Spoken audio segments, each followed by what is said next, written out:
berbahagia, perkenankan saya membacakan susunan acara pada pagi hari ini.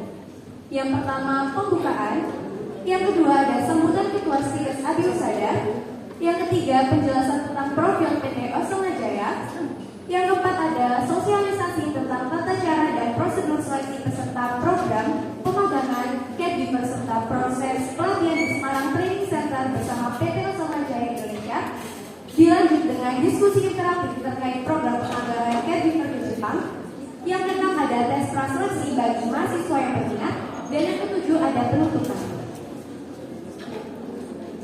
Acara selanjutnya, sambutan Ketua Stikes Adi Husada. Kepada Ibu Rina Budi Kristiani SKP MK, dipersilakan.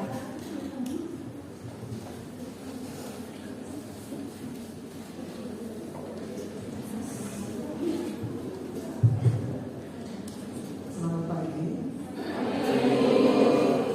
Kami hormati Bu Mendagri dan Bu Rahma, perwakilan dari OS Selma Jaya, yang kami hormati jabat sekolah kelas 1 dan kelas 3 saja, dosen Stikes Adi Husada dan tenaga pendidikan serta mahasiswa yang kami sini. Ya, pagi hari ini kita akan mendengarkan paparan dari PT OS Selma Jaya terkait magang di Jepang. Terima kasih atas kehadiran dari tim Selma Jaya yang bersedia mengunjungi Stikes Adi Husada. Semoga hari ini ada yang berminat untuk melakukan ekspansi ya Anda. Jadi hidup Anda mahasiswa jangan hanya di Surabaya saja, tetapi paling tidak akan mengenal bahwa di dunia ini ada negara Jepang. Ya. Jadi berusaha untuk mengenal negara lain. Saya berharap sih mahasiswa Adi Husada bisa sampai ke sana, karena alumni sudah ada yang di sana, perawat sudah ada yang di sana, dan mereka baik-baik saja di sana. Dan salah satunya memiliki calon pasangan hidup yang ya, orang sana dapat calon suami orang sana. Siapa tahu Anda mau memperbaiki keturunan ya, dapat orang Jepang ya. Siapa tahu kalau berminat, terutama laki-laki ya, kalau Anda memerlukan tantangan berangkatlah ke luar negeri untuk mengenal dunia kerja yang lain yang ada di luar negeri. Tapi memang kalau ke Jepang ini harus belajar bahasa ya.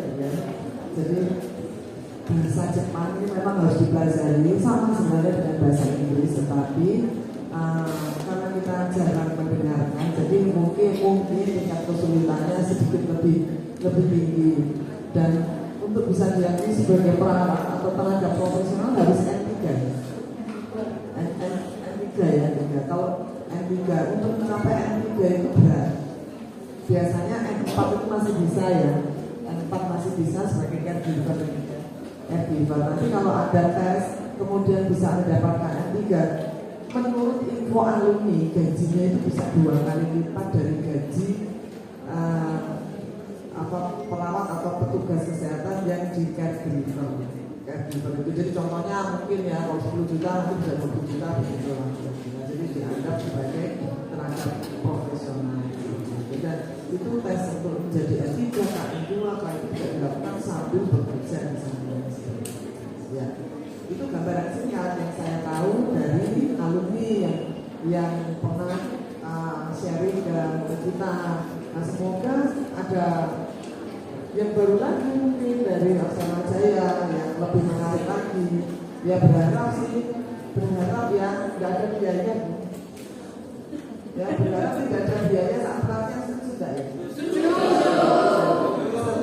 dengan 8, setuju ya. Mudah-mudahan ada cara yang lebih mudah. Jadi bukan berarti kayak begini. Oh saya mau ke Jepang, tapi saya nggak mau modal, nggak ada. Pasti ada modalnya. Nggak tahu nanti modelnya mau dipotong gaji seperti apa kan? Nanti mungkin ada cara yang terbaik. Gitu. Nanti untuk selanjutnya akan ada penjelasan dari BPK dan tim. Semoga dari penjelasan itu nanti akan ada langsung tes ya.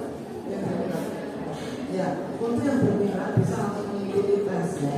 Kemudian nanti akan kalau lolos kemudian akan pelatihan di Malang ya. Kebetulan cabangnya Personal Jaya adanya di Malang yang terdekat dari Surabaya.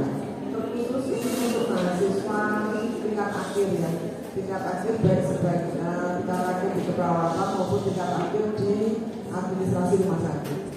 Semoga ada yang bisa masuk sesuai kualifikasi yang diharapkan oleh PT Australia Jaya. Mungkin ini bisa saya sampaikan. Terima kasih atas kehadiran dan perhatiannya. Assalamualaikum.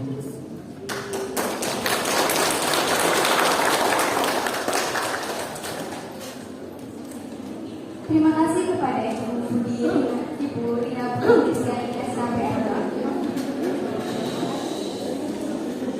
Selanjutnya, pemaparan profil dan sosialisasi akan disampaikan oleh Ibu Rebecca. Kepada beliau, dipersilakan.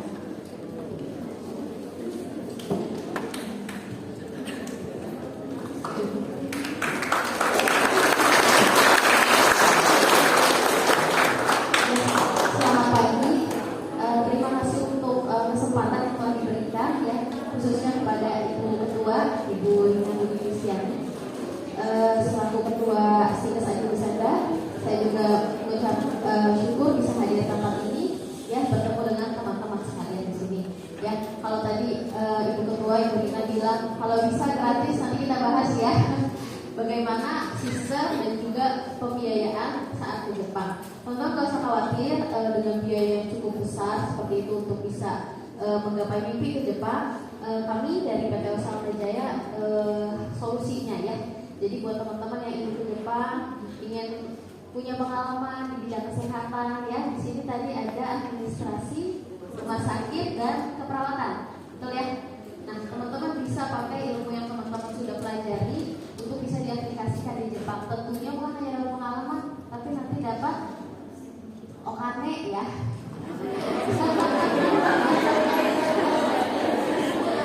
Oke, sebelum kita mulai perkenalkan ya. Ohayo gozaimasu.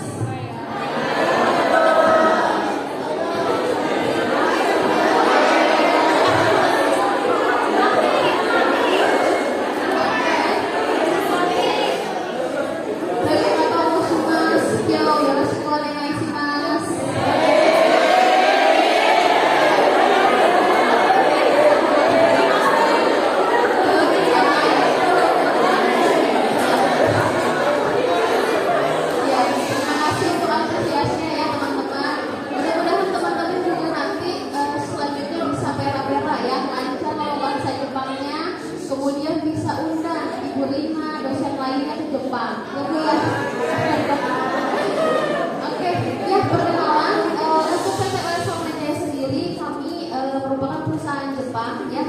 Untuk pusatnya itu ada di Tokyo. Jadi kantor Indonesia ini salah satu cabang. Kita ada 37 cabang di dunia ya, salah satunya di Indonesia. Dan untuk di Indonesia itu kita kantor pusatnya di Jakarta, teman-teman. Untuk tempat pelatihan kita sudah punya 12 tempat pelatihan di berbagai kota. Tapi kalau lihat lokasi di sini, Sikas Adi Wisata, itu training center yang terdekat mungkin di Semarang. Kita kerjasama dengan Universitas Wahid Hasim, di situ lokasinya ya. Kemudian di Malang, di Universitas Muhammadiyah Malang. Kemudian yang terdekat Makassar dekat ya berarti ya. Makassar di Universitas Islam Makassar ya. Jadi teman-teman seandainya join ke Jepang, pelatihannya bisa dipilih di antara ketiga ini. Saya sudah lihat kayaknya ketiga lokasi ini yang paling cocok untuk bisa teman-teman berlatih. Oke, next untuk tempat pelatihannya.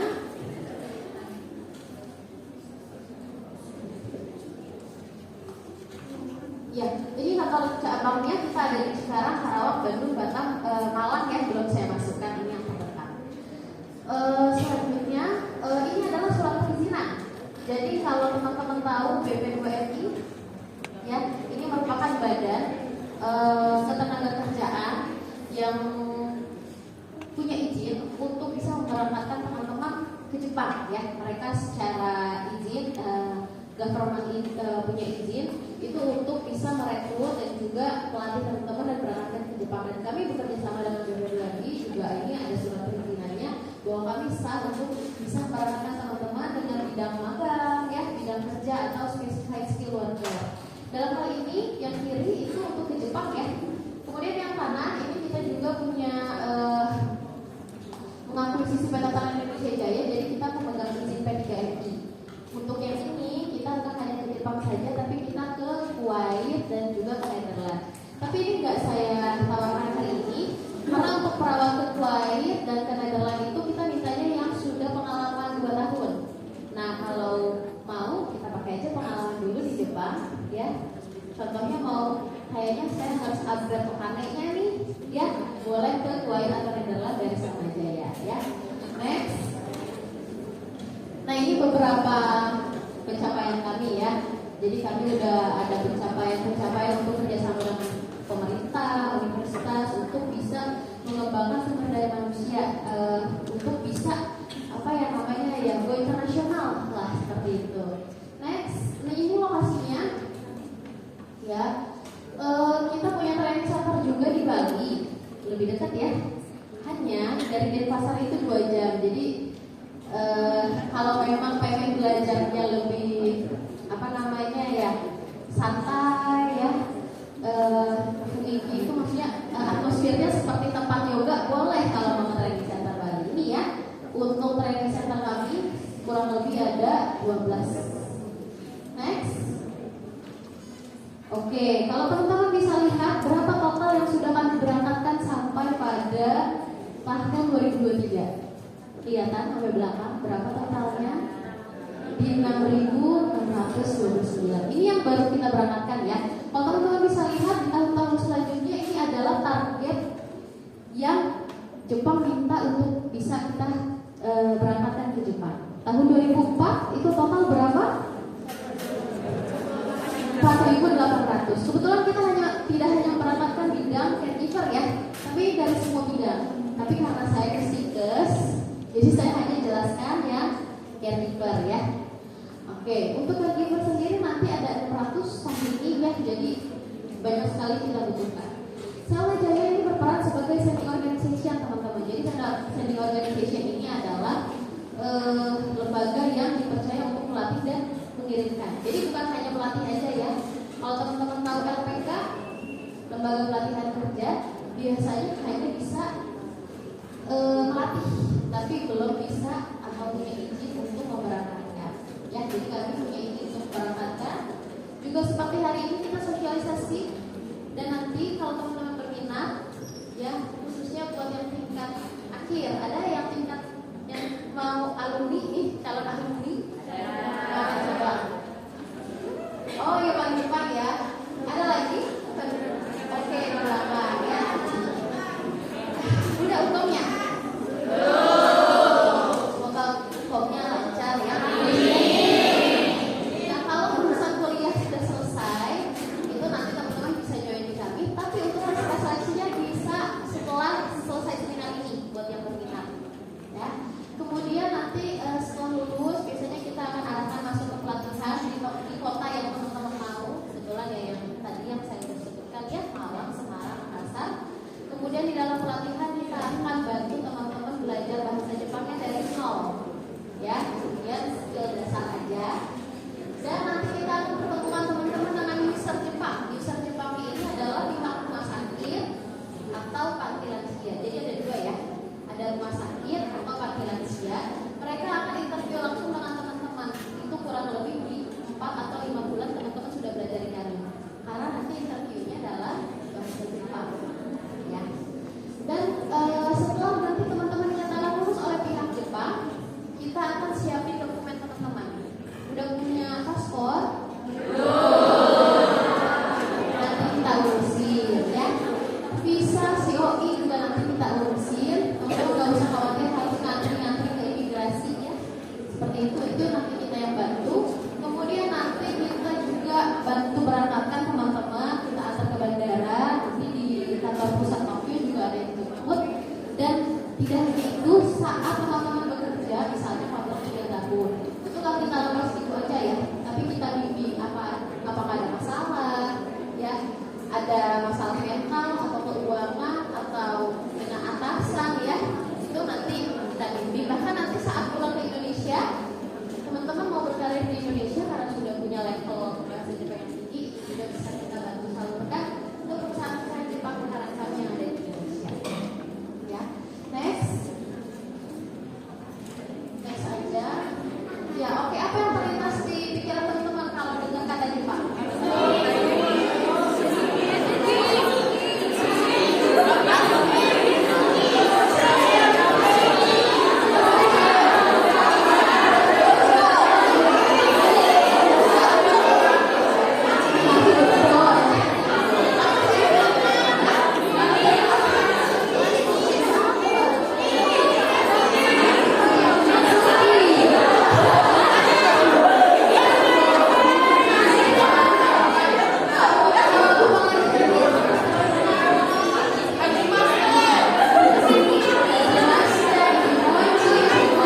berbaliknya dengan Indonesia kan usia rata-ratanya di 20-an ya, 28. Banyak anak mudanya sehingga dibutuhkan sekali usia-usia muda untuk bisa bekerja di Jepang.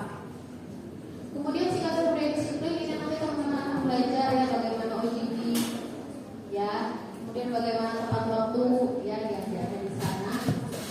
Lebih ke terbiasa sih karena etos kerjanya tinggi di sana ya. Kemudian kondisi alam dan cuaca yang berbeda, ada yang tahu musimnya apa aja? Ada apa?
Ini 3 syarat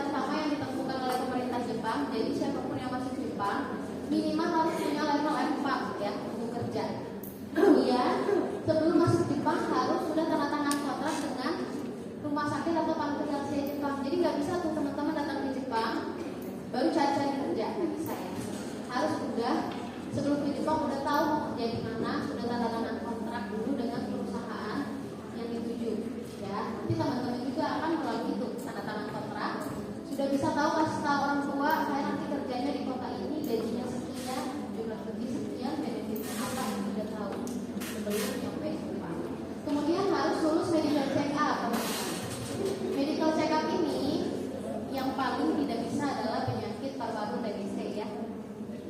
Sekalipun sudah sembuh, dulu pernah dan sudah sembuh.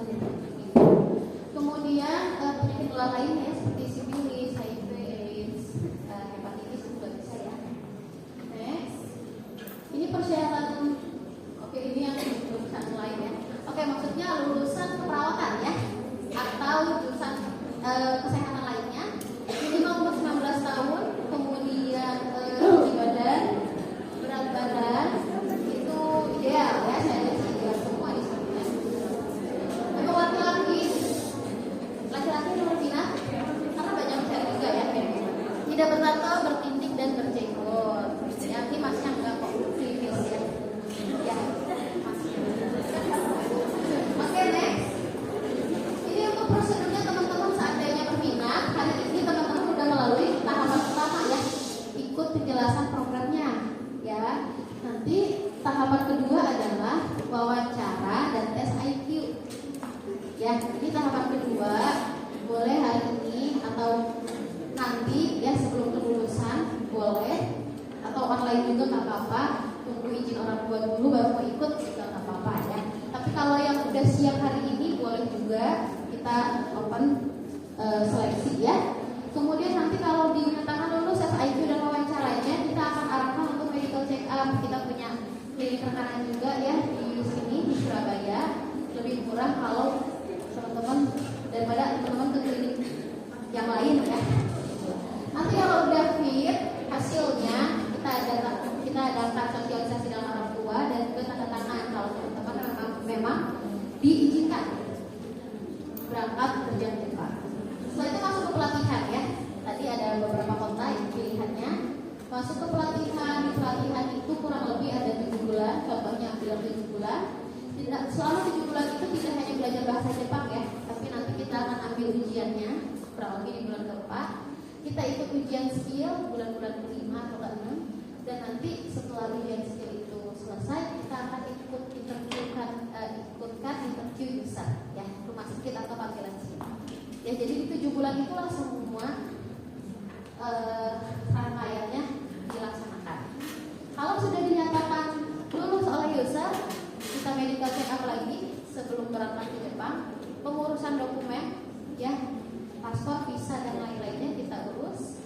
Nanti teman-teman bisa nunggu di rumah sampai COI-nya turun ya. Kalau COI ini kita nggak bisa atur kecepatannya, tapi kurang lebih 2 bulanan ya dari Jepang turun. Kalau itu sudah ada, teman-teman nanti ke Jakarta dulu 1 bulan pelatihan untuk pelatihan prakeberangkatan di training center kami di Jakarta, dan nanti berangkatnya dari Bandara Jakarta ya, seperti itu. Oke, next. Nah ini estimasi biaya yang dibutuhkan ya. Jadi ada sebenarnya, nggak gratis amat. Tapi teman-teman gak usah khawatir karena ada dana talang ya. Jadi dana talang itu kita bayarin dulu, nanti teman-teman bisa ganti di Jepang. Ya, paham ya? Oke, akan dijelaskan oleh Pak Sensei. Silakan.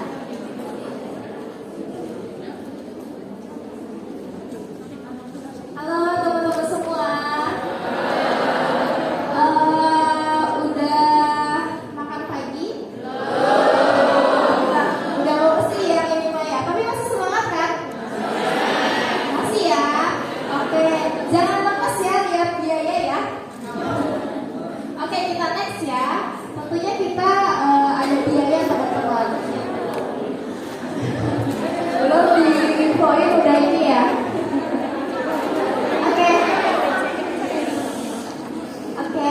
Tadi ada program yang 7 bulan dan 12 bulan. Yang tadi Rebecca Sensei informasikan sebelumnya, saya perkenalkan kembali ya. Nanti kalian boleh panggil saya Rahma Sensei. Ini yang anak-anak akan kelulusan yang mana?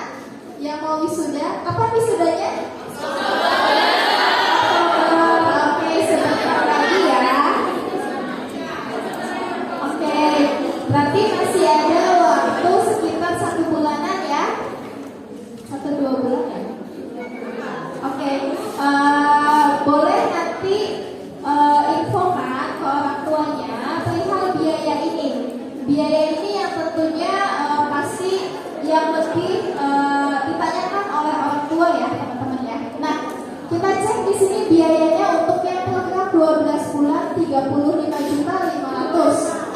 Yang 7 bulan lebih mahal ya 41 juta. Dan di sini teman-teman hanya membayarkan DP 2.500.000 di awal. Sisanya di mana? Dibayarkan di Jepang. Setelah menerima gaji bulan ketiga, dicicil selama 10 bulan di 1 tahun pertama. Tapi yang tadi Rebecca Sensei informasikan ya, kalau kalian masuk di 12 bulan dan lulus level N3, otomatis langsung terpotong biaya 17.500.000 yang nanti cicilannya di Jepang sisanya 15 juta. Begitu teman-teman. Tapi kalau yang 7 bulan saya pokoknya pengen cepat berangkat ke Jepang, pengen cepat bekerja, nggak apa-apa 41 juta. Oke, berarti bayarnya full ya teman-teman ya, dan dibayarkan sisanya. Begitu. Nah, kalau 15 juta dibagi 10 berapa? 1,5 ya, kurang lebih ya. Tapi karena dana talak pasti ada bunganya. Bunganya rendah 1,2. Nanti diinformasikan aja sama pihak banknya. Nah, kalau yang 3,8 berarti cicilannya kurang lebih 4 jutaan ya teman-teman ya, 1 bulannya. Oke, sudah ini ya teman-teman. Tapi di sini bisa dapat beasiswa gratis teman-teman. Kita buka beasiswa gratis untuk yang level N3. Sudah dapat 17.500.000, tapi kalau kalian lulus di user ini, itu nanti kalian akan otomatis 0 rupiah. Yang nanti DP yang 2.500.000 dikembalikan kepada kalian, kayak gitu. Tapi kita sebetulnya fokus untuk belajar bahasa Jepang dulu aja ya, lulus level N3. Kalau sudah lulus level N3 sudah otomatis terpotong sisanya 15 juta. Tapi kalau kalian rezeki dapat rumah sakit atau panti lansia yang memberikan 0 rupiah, berarti itu rezeki dari kalian sendiri. Begitu ya teman-teman ya. Nah, karena namanya beasiswa berarti slotnya memang terbatas ya. Tapi beberapa juga banyak kita yang dapat kayak satu batch itu bisa lulus 10 orang kayak gitu teman-teman. Semoga nanti dari teman-teman dari universitas dari Stickers lulus ya. Salah satunya ada gitu.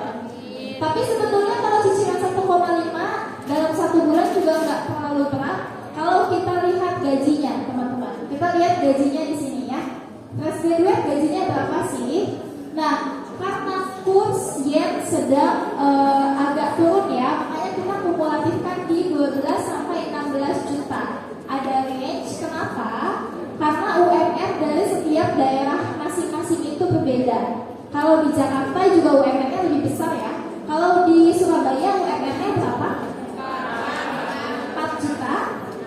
Oke, UMR-nya 4 juta. Kalau di Jakarta itu 5,1, kurang lebih 5,1 ya.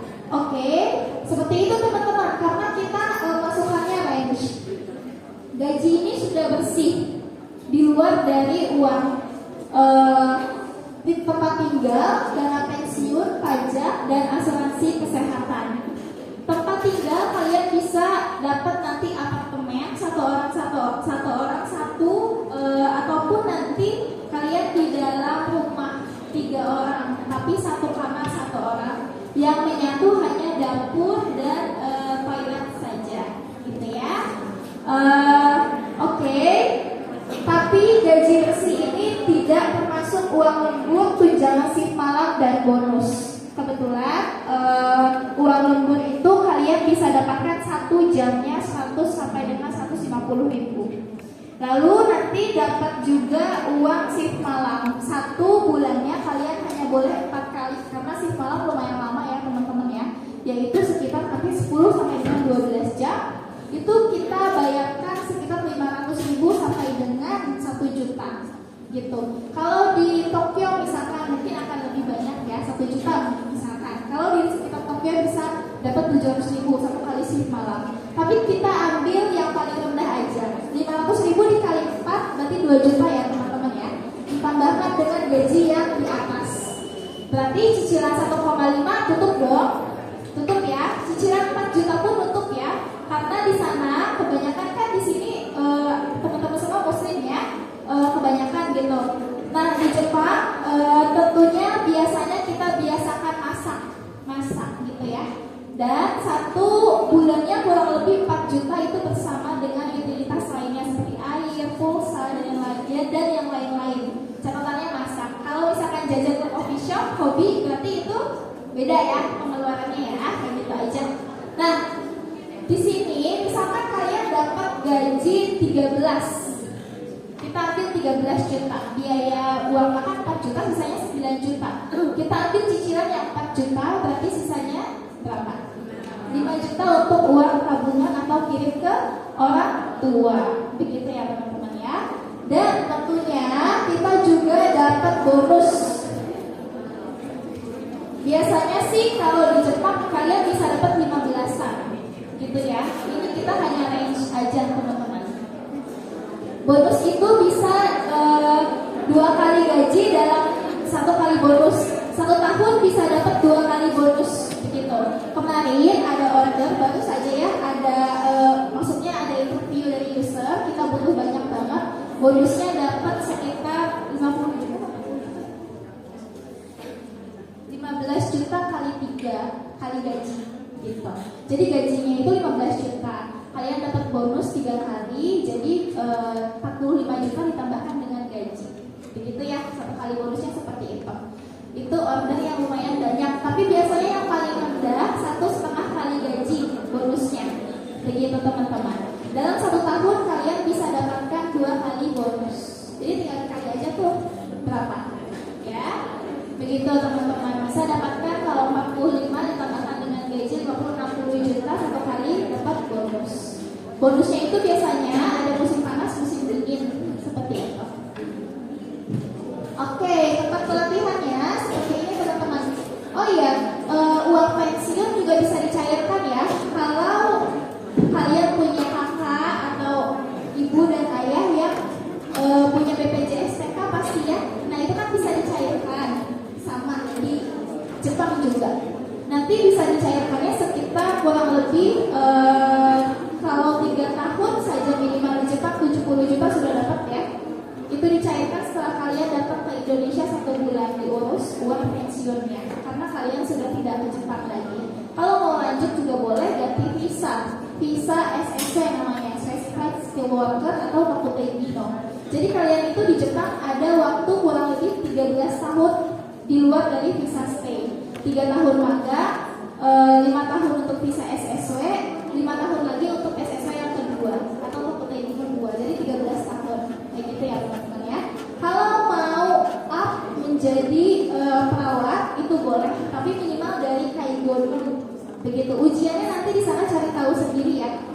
Gitu teman-teman. Oke, kebetulan mungkin Praga KCC juga mantan caregiver ya di sana ya, nanti kita bisa tanya-tanya. Lalu kalau misalkan kalian udah bosan nih 3-5 tahun di Jepang, pengen pulang ke Indonesia, boleh banget ya, kita bisa arahkan kalian. Karena kita juga memang bisnisnya itu untuk ESDM ya, di perusahaan-perusahaan Jepang di Jakarta atau di Indonesia. Itu kalian bisa menjadi kayak RBK, sensei ya, misalkan jadi rekrutmen, ataupun bisa menjadi translator kalau misalkan nggak mau jadi perawat lagi. Tapi kalau misalkan mau jadi perawat lagi boleh, ada di klinik atau rumah sakit di Indonesia yang memang base-nya bisa bahasa Jepang. Gitu ya teman-teman ya. Oke, next. Kita pelatihannya sebetulnya bukannya di training center yang ada di Garut dan nanti ke Jakarta, tapi kita sudah overload. Next, kita sekarang bukannya di Bali juga untuk base kalian mungkin masih yang available kita ada di yang available kita ada di Makassar sama di Semarang. Lebih dekat kemana ya? Oke, Semarang kita buka di Universitas Hasanuddin ya.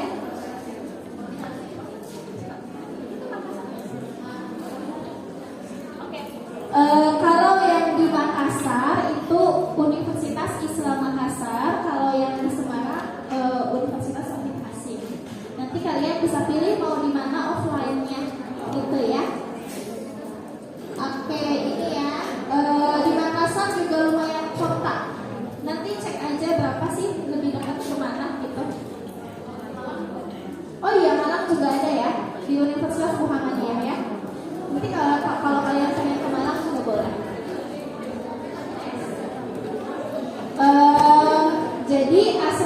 itu kita itu ini teman-teman fokus untuk pelajaran bahasa Jepang 5 bulan. Nanti yang 2 bulannya pemantapan skill gitu ya. Dan rata-rata dari anak-anak yang sudah di kita itu 5 bulan juga sudah dapat yang namanya JFT Basic A2 yang setara dengan yang 4. Nanti kalau yang 12 bulan setelah kalian diterima dengan user itu bisa pemantapan sampai dengan N3. Kalau memang si pihak Jepangnya minta kalian N3, begitu ya. Oke, kegiatannya seperti ini. Senin sampai Jumat kalian di asrama itu dari bangun tidur jam 5. Ada yang udah biasa bangun jam 5 enggak?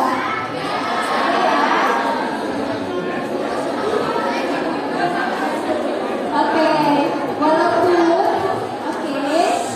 walaupun belajarnya di jam 8, tapi kalian akan ada sholat subuh, nanti akan ada senam, atau ibadah masing-masing ya. Atau setelah itu misalkan masak dulu buat sarapan, nanti baru masuk kelas. Selesai kelas sampai dengan jam 4, silahkan bebas, tapi biasanya kita ada olahraga juga ya. Begitu. Biar kenapa? Yang memang berat badannya agak obesitas atau ada yang kurang dari ideal itu bisa nanti ideal kayak gitu ya. Dan nanti biasanya fisiknya juga harus sehat gitu teman-teman. Oke, next. Nah, kegiatannya seperti ini. Olahraga, kelas teori, nanti kelas praktek jadi caregiver. Nanti kalau caregiver boleh ya pakai hijab ya, sholat juga boleh. Tapi yang langsungan ini udah langsungan ya? Iya. Tapi biasanya warnanya pink gitu. Oke, nanti setelah selesai itu kalian juga akan ada kerja bakti kebersihan. Oke, ini yang sudah berangkat ya. Senpai kalian yang sudah berangkat ke Jepang. Oke, next. Nah, asramanya berapa sih kapasitasnya sensei? Tergantung dengan luasnya si kamar. Bisa ada 2 orang, 4 orang, 6 orang ataupun lebih, tergantung dengan luasnya kayak gitu ya. Jadi mohon untuk barang-barang yang bersifat misalkan emas dan yang lain dibawa sesuai kebutuhan aja, yang dipakai aja gitu. Karena lemarinya kita tidak bertanggung jawab ya kalau ada kehilangan dan yang lain-lain kayak gitu. Ataupun kalau misalkan ada yang mau bawa laptop, bawa aja ke kelas kayak gitu. Oke, next. Ini pendidikan bahasa Jepang ya. Kita yang ngajar banyak juga orang Jepang, teman-teman. Nanti di asrama banyak ya orang Jepang, dan kita biasakan kalian untuk berbahasa Jepang di asrama. Jadi pelan-pelan nanti biar cepat gitu. Oke. Nah, kita juga support kalau di Jepang itu tahu ya OSL Majaya di Tokyo kantor pusatnya ya. Nah, kita itu punya customer service teman-teman. Ini di Tokyo dan di Osaka. Kebetulan Manaraki yang di Osaka juga sempat menjadi atasan kita ya di Indonesia. Jadi dia move ke Jepang yang biasanya mengecek kalian atau ada kendala atau keluhan apa. Jadi setiap 3 bulan atau beberapa bulan sekali akan mengecek setiap rumah sakit atau panti lansia yang kalian bekerja. Apakah ada kendala, apakah ada kesusahan dan yang lain-lain kayak gitu. Jadi tidak semata-mata dilepas di Jepang kayak gitu ya. Nah, biasanya kita antarkan juga ya kalian ke bandara dan nanti dijemput. Biasanya bareng-bareng pakai batik. Nah, nanti kita sharekan leaflet ya teman-teman ya. Kita punya kontak person atau boleh cek juga di Instagram kita ya, kerjadijepang.oss. Oke, sambil ada pertanyaan kita isi absen dulu ya teman-teman ya.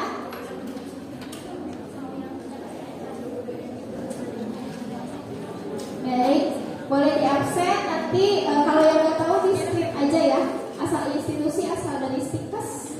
Lalu yang tingkat akhir boleh dituliskan tingkat akhir, yang tingkat ke-1 atau kedua boleh dituliskan tingkat awal aja, 2 apa-apa. Sambil mengisi absen ada pertanyaan nggak? Ada yang ingin ke Jepang?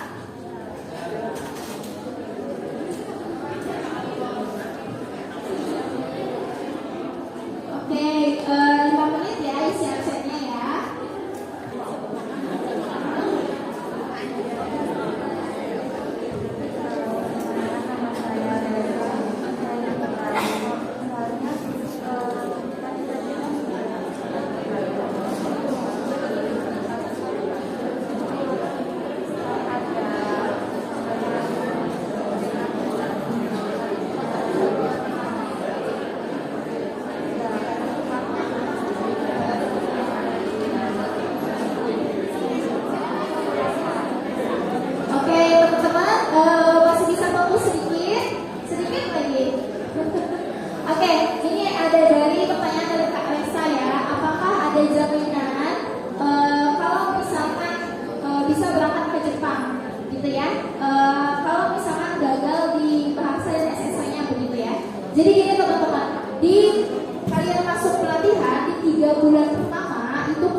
gitu, sudah jadi perawat, sudah masuk KBM-nya ke dalam list dari si caregiver ini.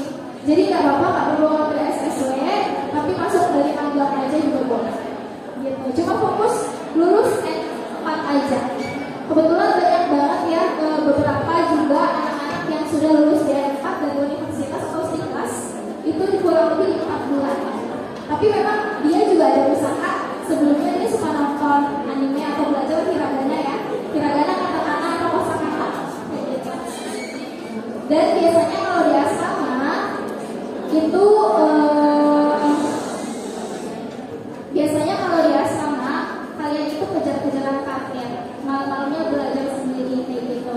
Memang bareng-bareng, tapi biasanya kan pengen namanya kerja ya, pas mau kerja pasti kalian juga ada persaingan lah, persaingan untuk lulus N4-nya kayak gitu.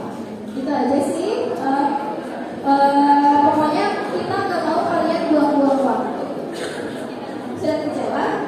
Oke, ada lagi pertanyaan? Ada lagi nggak?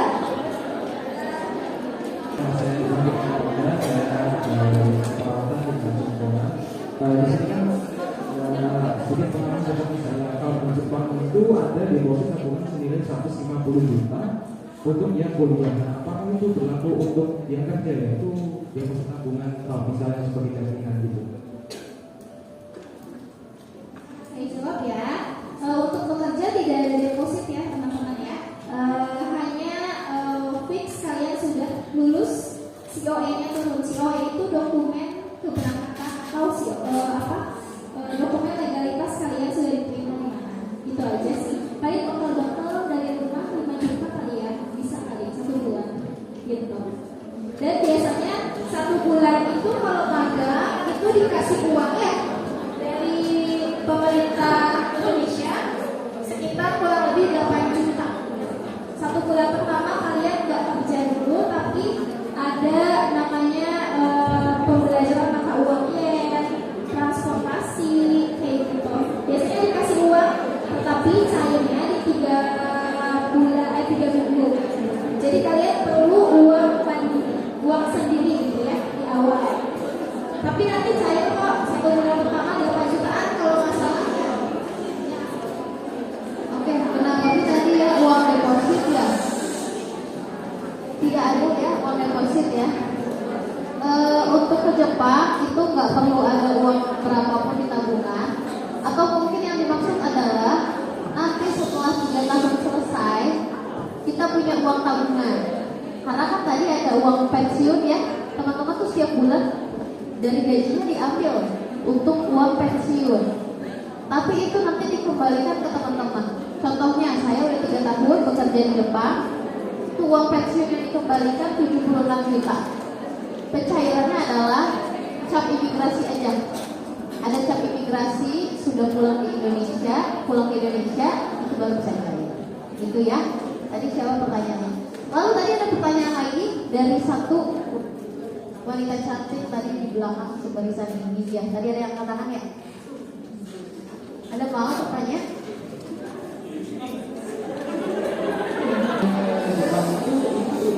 Kita jadi caregiver atau perawat atau mungkin dialokasikan seperti lain. Soalnya kan akhir-akhir ini kan saya baca yang update di Jerman itu kan mereka dipekerjakan tidak sesuai dengan jurusannya seperti itu. Bahkan yang nyampe juga maaf dari berikan kampusnya gitu.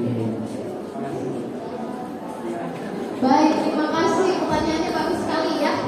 Apakah pasti langsung caregiver? Oke, betul. Teman-teman saat masuk ke training center itu sudah tahu kan berlatih caregiver dan penempatannya pun nanti pasti caregiver. Karena saat pengajuan visa itu teman-teman sudah ditetapkan tugasnya caregiver. Saat di Jepang nggak bisa kerja dan tinggal tidak sesuai dengan visanya. Ya, jadi pasti caregiver ya. Kalau memang ada ketidaksesuaian, kita pihak mediator di Tokyo, kalian bisa inform aja ke pihak Samajaya dan teman-teman juga nanti dilindungi di bawah KBRI ya. Jadi ini nanti kita bisa juga. Oke, nah menanggapi video ini